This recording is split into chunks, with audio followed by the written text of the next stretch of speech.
So we should be good. Hello everybody. It is time once again. This time it's for the granddad finale of the 12 days of anime. And this is the final day, the 12th day on Christmas Day, or just December 25th in general. So yes, this is it. My last one of the 12 days of anime. And what is it, you may ask?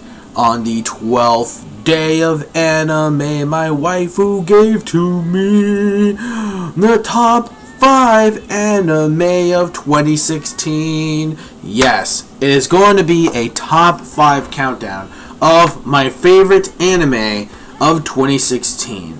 Now, this was sort of a rough list for me because, to be honest, when it comes to anime, there wasn't really too much exciting big explosion hits like we had last year. However, though, well, at least in my personal opinion, there wasn't really too much spadazz going on with this year. But next year, oh my fucking god, we have so much shit coming out next year, it's not even funny. Next year, it's going to be so lit, man. I'm also going to be talking about way more of that stuff that I'm looking forward to next year in my final video of 2017, because as you all know, there is no chapters next week, and I'll also plan like a video on that, also what my New Year's resolution is going to be, etc, etc. But that's going to be for during this week, since there's no chapters. That's a video, so now I don't have to worry about the 12 days of anime. Also, at least I can take a break from that. Maybe before the year is over, I'm going to try completing some of the Five Nights at Freddy's 6 location challenges. But anyways, enough of that though. Let's just get to the mini gritty, and that is, of course, the top 5 anime in 2016. So here we go. Now, this was a tough list again for me, but here we go anyway. Starting off at number 5. Now starting off at number 5 would be My Little Pony: Friendship is Magic Season 6. Now, Season 6, what I was really looking forward to, especially how Starlight was going to be developed as a character, she actually got developed quite a lot in this season. However, though, there were some episodes that weren't just exceeding up to my expectations. We had most episodes that were just hilariously funny. We had some of them had some really deep morals, especially, Second Prances, when Trixie and Starlight actually became friends. And then we had a bit of a disappointing premiere. The premiere was sadly disappointing. I mean, it wasn't bad, it was okay, but the rest of the season was pretty damn good. The rest of the season, though, was pretty damn good. Why did I put it this high on what do I put on as number 5? Well, it starts a little bit lower because, well, there were some... So, there were some mixtures of stuff. Like, there were some very good episodes, some really great, awesome episodes. Especially, like, the Christmas one being, like, my most top, since it is the 25th. Well, at least as soon as possible now, because it'll be almost midnight soon. And then, of course, Christmas will be, officially over. But anyways, though, when it comes to, my MOPs for this season, Season 6 basically did have some, it had some ups, it had some downs. It didn't have, like, quite the impact, I would say, as Season 5 did. But the finale, though, was really fucking... Well, okay, I shouldn't be saying that word too much. It was really great. I really enjoyed it. It was great. It had a really great, awesome way to end out Season 6. It actually makes me look forward to Season 7 a hell of a lot more. Because, of course, what happened at the very end... with a returning villain, and then this villain could actually, return once again. She's going to be returning in the next season, which I'm really excited for. It was going to be this, and I was going to put RWBY. Now, here's the thing. I was going to put RWBY Volume 3, but, however, though, I believe Volume 3 came out somewhere at the very end of 2015, and not 2016. So, I really couldn't put RWBY Volume 3 pretty much up to, this year. So, instead, it's just going to replace MLP. But overall, MLP Season 6 was a pretty damn good season. I would say it is the 3rd of my favorite season. Probably, it's like my 3rd favorite one. It could have, most of the, like I said, it's my 3rd favorite season. It is on my top 5 seasons. So, it is on the number 3 spot for sure. So overall, another year, another, I would say, just a very good season. Very good, not very fantastic, but a very good season overall. So definitely, when it comes to MLP season 6, that definitely does go on the number 5 spot for me. Number 4. Now, this might kind of piss a lot of people off, though, in a way, but I decided to do it regardless because I didn't know what place to put it in. I went with number 4, My Hero Academia. The day has come! Yes, number 4 goes to My Hero Academia. Why number 4? Well, this series is so much potentially awesome. I mean, I love the characters. I absolutely adore the quirks that they actually got. Here's my only problem. It was way too short, with only 13 episodes, and not covering a hell of a lot of chapters like we usually thought. Again, just like One Punch Man, I wish it would have gone up to, but granted, guarantee with One Punch Man, it ended on a very satisfying note. Well, My Hero Academia ended on a very good note. I wouldn't say, I would say One Punch Man's ending was a hell of a lot better though, but I will say the season finale we had was pretty freaking awesome though, I'm not gonna lie. I like the way it ended with All Might just going apeshit, just going all out against, Nemu, and then, I forgot the dude's name, but the fucking arm, with the hand and shit, that was actually pretty cool. And the animation was actually very well done.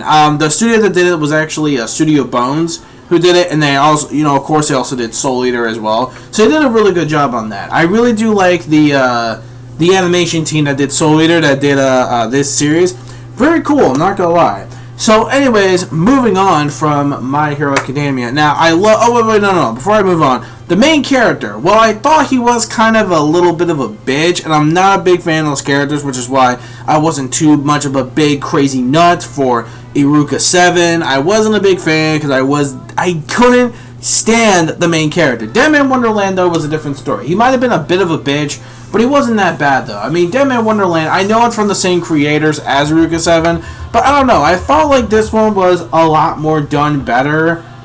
I don't know, at least to me. I think I like this. Well, Deadman Wonderland I liked better than Iruka 7, even though I wish we would have another season. But then, I heard that the manga for Deadman Wonderland actually ended, I think. I believe it ended or something like that, or I think it went on and then it got, canceled out or something like that. But I could be wrong. But I really wish we did have another season, because that show was awesome. But anyways, yeah. So when it comes to the quirks, the main character, Midoriya, Izuru, definitely really like Midoriya. Midoriya is really cool. He's starting to become more of a more likable Naruto. The one character, though, I can't stand for now, and I gotta read more of the manga. I know, I need to catch up, which I have been speed reading through it.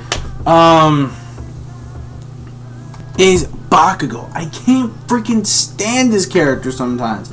Bakugo kind of reminds me of a more pissed off version of Sasuke. Think of him as Sasuke, but more out of control. With Sasuke, even though you could tell he was kind of edgy, he was calm, cool, collected. He only gets kind of more on the serious offensive if it's let's say something about Itachi or his entire clan, his family, shit like that. But when it comes to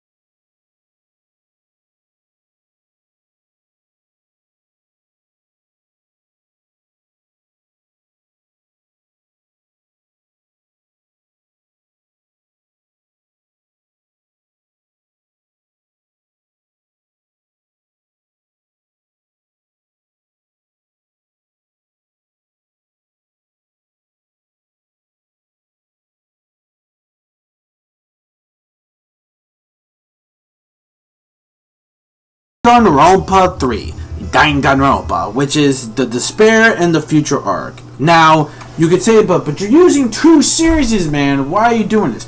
Wrong. Or should I say it from another, yeah. Wrong. Or just wrong. But anyways, I think it's tremendous.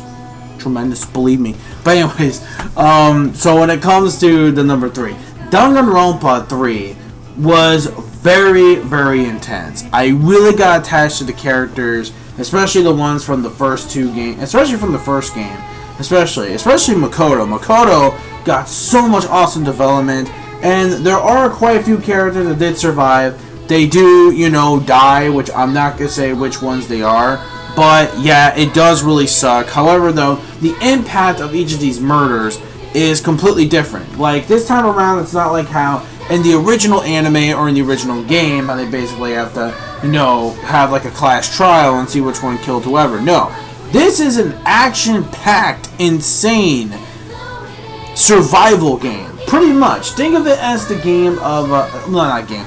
Think of it as the movie, what's the movie I'm thinking of? Think of it as Battle Royale, except even more insane. So basically, the only way for you to actually leave the entire facility is to kill one another, and that's basically that. That's for the spare. The future, the future arc is that, yeah. The despair arc is pretty much the arc that basically takes place way before any events of the actual video games themselves.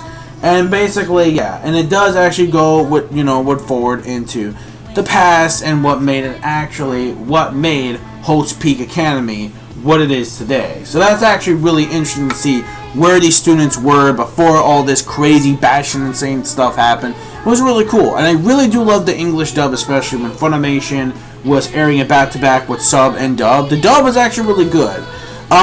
Especially, I think I like the Funimation dub more than I do for the video game cast, and that's kind of sad. Especially Monokuma, which actually sounds a hell of a lot better in the Funimation dub than he did in the actual games. Like, he actually sounds very close to his Japanese counterpart, and I really love it. And especially the other characters sound a little bit close to their original counterparts. And Funimation knows how to handle, you know, since it was a successful hit with the dub when the original anime came out, they decided just to reuse those cast members again. And I gotta say, man, props to the studio, man. They did a really fantastic job. Overall, Danganronpa 3 gets the number 3 spot because I just loved it so much. And it whoops the shit out of the original anime. The original anime wasn't bad, but it could have been so much better with the rush pacing, and they really could have just balanced it out to make it as close to the game. But, unfortunately, they didn't. Sad. But anyways, though, moving on to number 2. Number 2. And this, my friends, is Assassination Classroom. Number 2, second season. That's 2 in general. Assassination Classroom second season, aka the final season of Assassination Classroom. Where do I start with this series? First of all, I absolutely love all the moments we had from the not just, you know, from the slice of life stuff, but also to the insane, impactful moments that we have in our final class session with Kuro Sensei.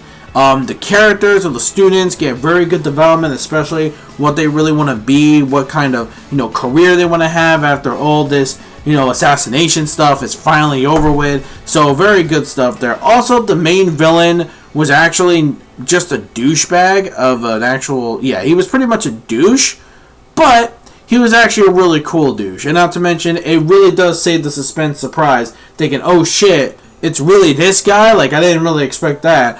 Also, I really do like some of the villains we get in this one. It's actually really cool. Especially the one called the Reaper. I really love the Reaper, man. The Reaper is awesome. He's pretty much like the Red Skull of, like, Assassination Classroom. Like, you'll know what I mean when you actually watch it. Or at least get to that point after watching Season 1. But, yeah, definitely out of the 2 seasons, the second, or the final one, is actually my most favorite. Especially some of the impactful action scenes. Yes, we actually get more action sequences this time around. Well, actually, yeah, we did in Season 1 as well. But this time around, you know, it gets even more intense. Hell, it even gets a darker tone most of the time. And it's like, shit. Especially finding out the truth about Kuro Sensei, which will leave you speechless. And of course, the ending, which gave me a lot of feels, just a lot of emotions. And it's just like, wow, if this series would have gone any longer, man.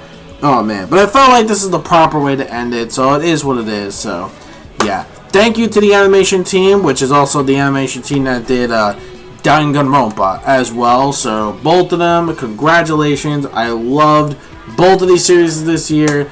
Did a fantastic job, guys. Keep up the good work. It was just truly outstanding work. And then finally, we are number 1.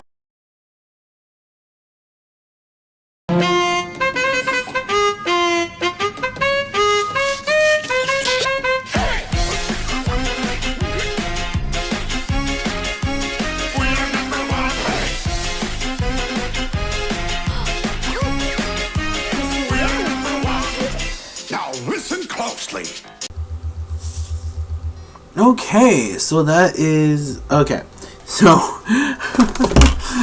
I couldn't resist.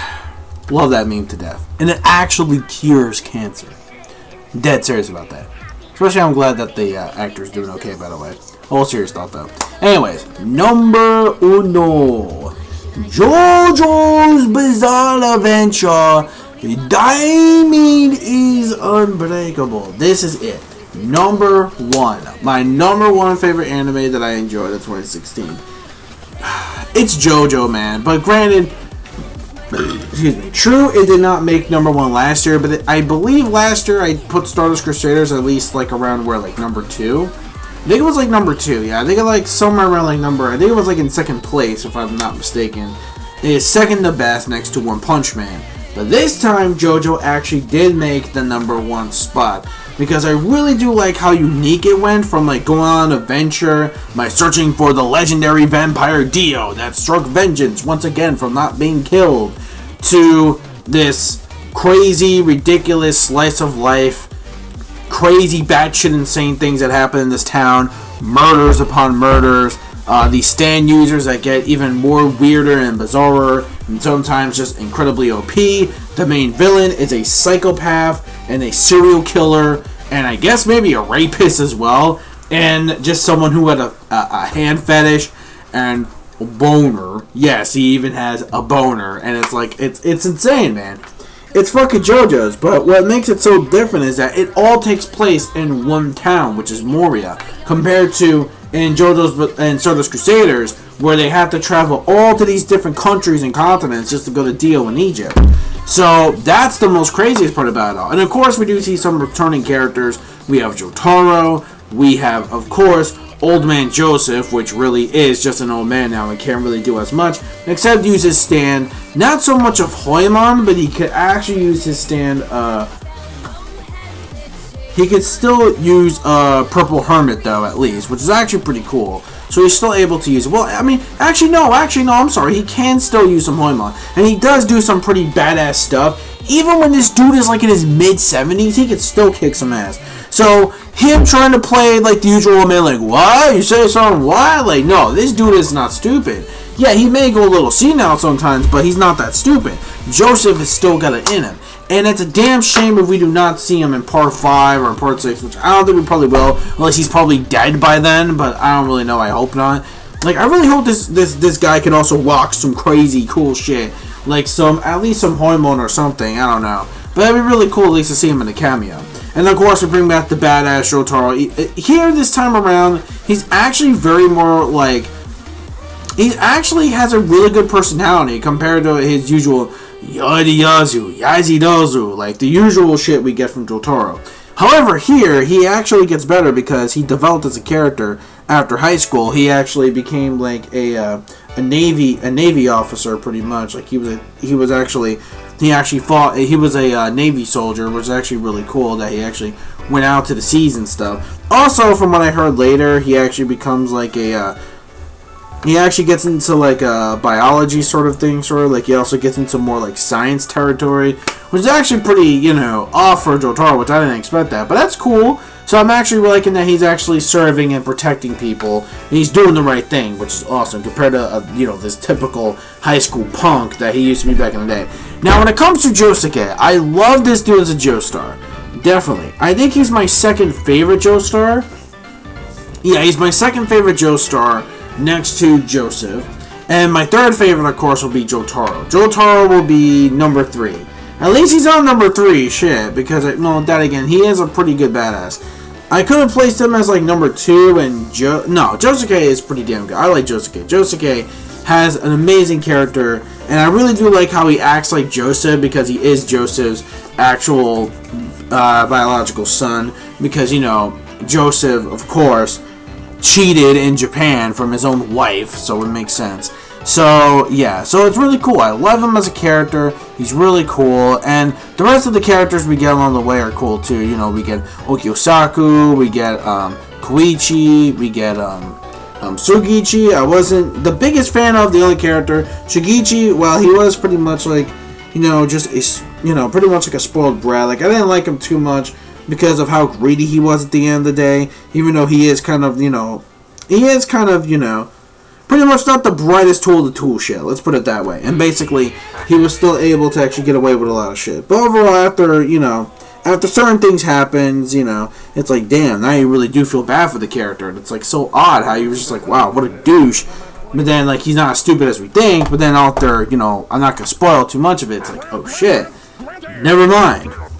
I don't think I can actually hate this character anymore. But anyways, though, so yes, JoJo's Bizarre Adventure Diamonds Unbreakable was the most enjoyable thing from April all the way to now. It had a really awesome finale. I loved the finale to this. It was very well done. And I actually did have more of a light-hearted ending from what I noticed compared to, like, how, like, serious and deep tone that, compared to Stardust Crusaders, where it's like, oh shit, most of these people died just to defeat fucking Dio, and it just died. So it's like, yeah, here you only get, like, pretty much, I would say just like, I think only just one person, pretty much. Yeah, I think so. I think it's just like, well, granted, those characters, the other ones, which are ghosts, they were already dead. But here, it's like, wow. So I think this character was the only one that died, actually. But still, though, compared to basically, yeah, you know, but still, you know, compared to, you know, basically, you know, that, well, I mean, I can't really say, like, certain characters died, because that's not really the most important, but I will say, though, because, you know, that's part of, what you would call it, was part of Kira's doing, but granted, though, still, you know, it was a really nice, beautiful way to end out the finale. And as I say good final goodbyes to Moria, as I did, December 23rd, always remember that's going to be part of JoJo Christmas. Gonna love that moment, especially the way how the main villain went out. It was like, whoa, I did not expect that shit.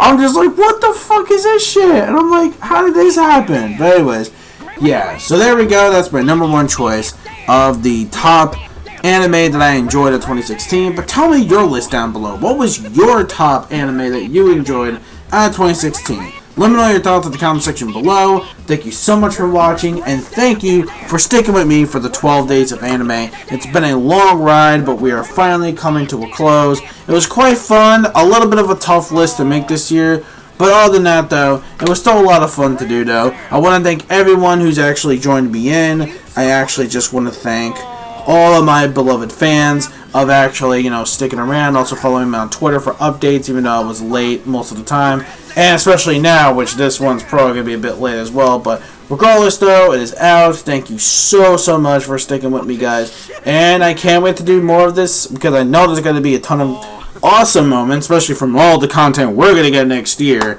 It's going to be very well done, so stick around for that.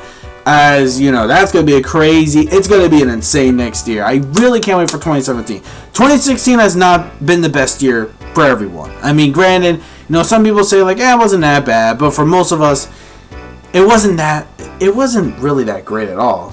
It really wasn't. Hopefully 2017 looks to be like the amazing hope, like the light of hope on a lot of awesome things to come next year. So until then, that's basically it. Thank you so much for watching. Don't forget to rate, comment, and subscribe as always. This is Ninja Reviewer signing out, saying peace, soul, love, chicken grease, and the sky's the limit. And manga fans, keep supporting what you read and what you watch. And Merry Christmas to all, and to all a good night. And see you quite soon for my reviews. Those should be coming up with the One Piece and Dragon Ball Super. And maybe me doing a reaction to the Crow fight as well. Probably gonna do that, and then finally, way down the line before the year is over, my end of the year video. So that's gonna be coming up. So that's basically it. I'm done. So that's it, and I'll see you guys, next time. Bye bye. Don't forget to check out all my other videos and works of reviews, unboxings, live reactions, etc., etc. Rants sometimes. So yeah. Anyways, bye for real. Later.